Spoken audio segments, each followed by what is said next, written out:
नानी चाहन्छ कति राम्रो चाहन्छ है के अब जय भनिहाल्छ जय नानी जय खोइ जय बाबाले हो बडाले हाल्थ्यो हाल्थ्यो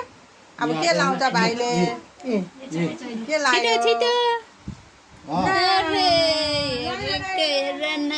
ल चाख्छ नि अघि फुपाले लाउनु भयो अब भाइले है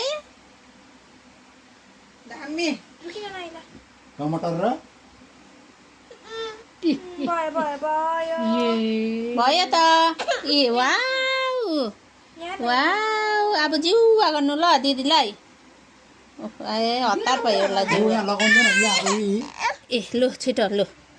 ए ऐ ऐ अहिले यहाँ त यहाँ देखिन हातमा यतै लगाउनु पर्छ ऊ बडाको हेर न भयो त अब निन्दा लाग्यो कि भोक लाग्यो खै जिउवा दिदीलाई जिउवा खै ओ मिठी अरे छिटो मिठी खानु